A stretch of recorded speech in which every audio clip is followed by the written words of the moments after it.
안녕하세요. 저는 올해 40대의 여자입니다. 결혼한 지는 12년 차의 주부입니다.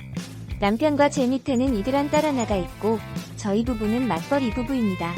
남편은 대기업 연구원으로 일 다니는 고액 연봉자이고 저는 평범한 회사의 다자이너로 일하고 있습니다. 그래도 연차가 오래되고 회사가 튼튼하다 보니 월급이 작은 편은 아닙니다. 남편은 부모님 소개로 선을 봐서 만나게 된 부모님 친구분의 아들입니다. 부모님의 소개로 만났다 보니 연애할 때는 별 문제 없이 만났고 결혼할 때까지도 무르르듯 아무런 불협화음 하나 없이 결혼했었습니다. 그리고 어느 부부가 그러하듯 아이도 낳고 시간도 흐르고 하니 남편의 애정이 점차 식는 게 느껴지더군요.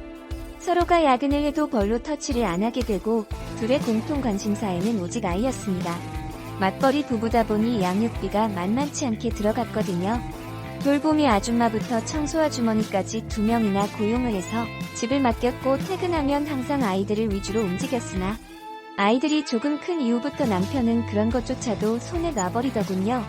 퇴근하면 항상 아이들을 위주로 움직였으나 아이들이 조금 큰 이후부터 남편은 그런 것조차도 손에 놔버리더군요. 저희 부부의 재산 관리는 남편이 모두 합니다. 보통 여자가 많이 하는 편이지만 저희 집은 남편이 말하길 자신은 수학 계산에 뚝 부러지고 자신이 학창시절 저보다 훨씬 더 공주 잘한 점을 들먹이고 수익이 훨씬 큰 점을 들먹이며 재산 관리는 자기가 하겠다고 하더군요. 저도 납득이 안 가는 바는 아니라서 동의를 하고 그때부터 남편에게 용돈을 받으면서 생활을 했습니다. 각종 공과금이나 애들 용돈은 남편이 다 주고 저는 한 달 250만원을 지급받아서 식비와 집안 행사비에 쓰고 남는 건제 용돈으로 썼습니다. 그대로 제 월급이 세후로만 쳐도 400은 넘었던지라 남편이 저한테 주고도 들고 가는 돈이 꽤 되었습니다.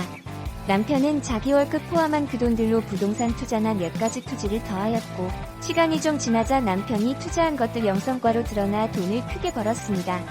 저한테도 그런 이야기들을 하며 얼마 주고 산 어디가 얼마만큼 올라서 지금 현재 이익이 얼마라고 자랑하며 좋아하던 적이 여러 번 되었으니까요.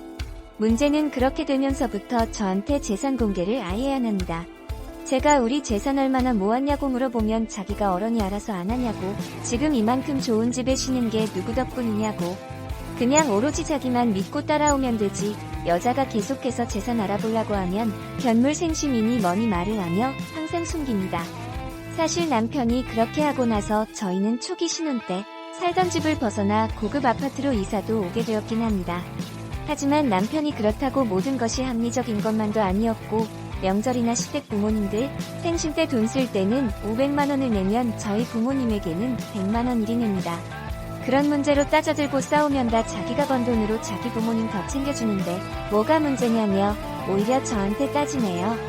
그런 돈적인 문제들이 하나씩 있었죠. 결국 저도 짜증이 쌓여갔고 그런 문제로 몇 번 부딪혔는데 어느 날부터 남편에게 다른 여자가 생겼다는 걸 직감적으로 느꼈습니다. 남편의 멋부림이라든지 못 보던 넥타이라든지 남편이 휴대폰을 보고 희죽희죽 웃는다든지 그런 모습들을 여러 번 보았습니다. 뭐 재밌는 거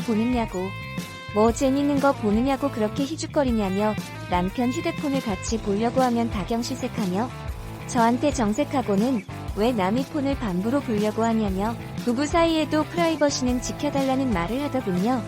온갖 보안은 다 걸어놓고 다녀서 행여 잘 때 폰을 봐도 볼 수가 없더군요. 그러던 어느 날 제 고등학교 동창한테서 전화가 와서 남편이 호텔에서 어떤 젊은 여자와 들어가는 걸 보았다고 하더군요. 분명히 오늘 출근한다고 나간 인간이 호텔이라니, 그것도 여자랑.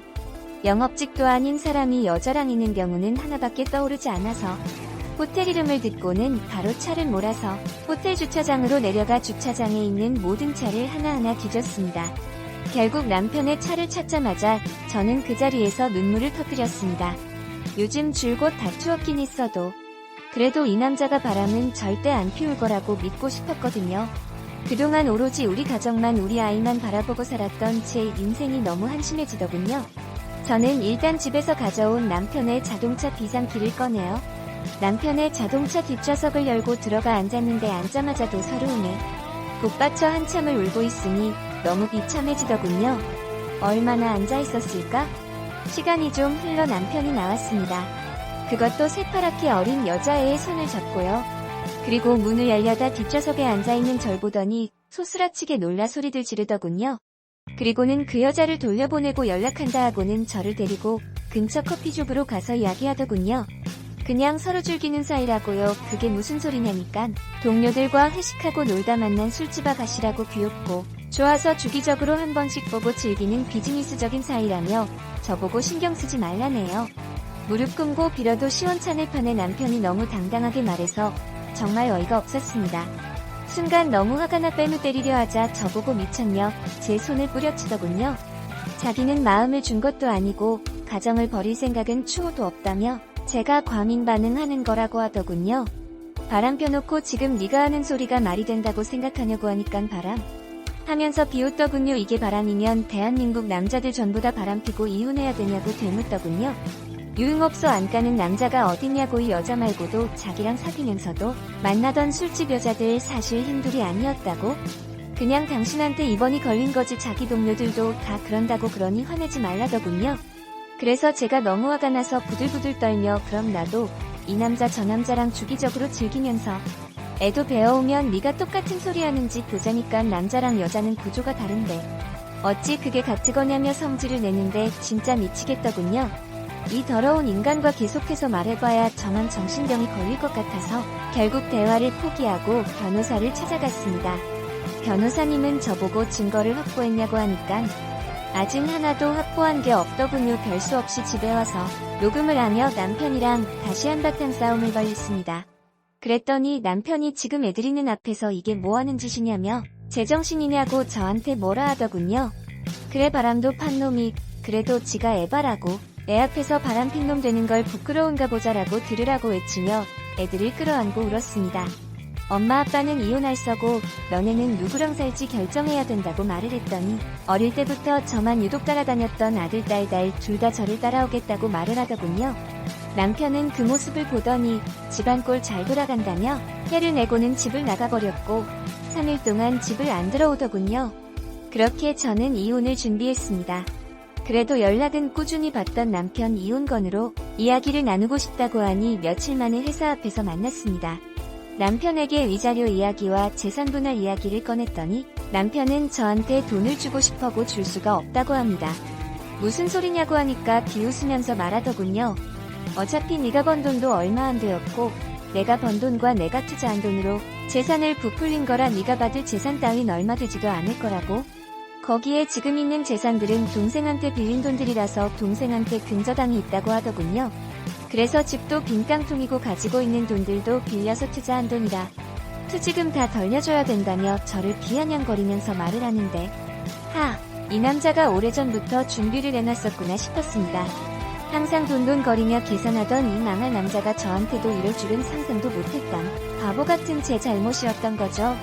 바람까지 피고 뻔뻔한 데다가 돈 한 푼 안 주고 쫓아내려고 하는구나라고 생각이 드니 너무 억울해서 남편에게 커피숍에서 달려들었더니 절 미친 여자 취급하며 바닥에 저를 밀쳐버리고는 가버리더군요. 커피숍에서 사람들이 저를 보며 수근거리는 소리에 눈물을 흘리며 집으로 돌아갔습니다. 그 다음날 다시 변호사를 찾아가 남편이 했던 말들의 불륜 증거와 재산 관련 문제를 상담했더니 변호사님이 복잡하지만 그렇다고 그렇게 생각하시는 것처럼 어렵지 않을 수도 있다고 허위로 한 근저당이라면 사실 여부만 밝혀지면 사행위 취소 소송이라는 것으로 소송을 취할 때 상대방이 금융 자료를 입증을 못하게 되면 승소하실 수 있을 거라고 하더군요. 다만 이러한 위법 행위가 발생한 지 5년 내여야만 가능하다고 해서 제발하는 마음으로 남편에게 동생에게 돈을 언제 빌려줬고 가족들 투자는 언제 받았냐니깐 4년 전에 받았다더군요. 그날로 변호사님의 도움을 받아 소송을 걸게 되었습니다.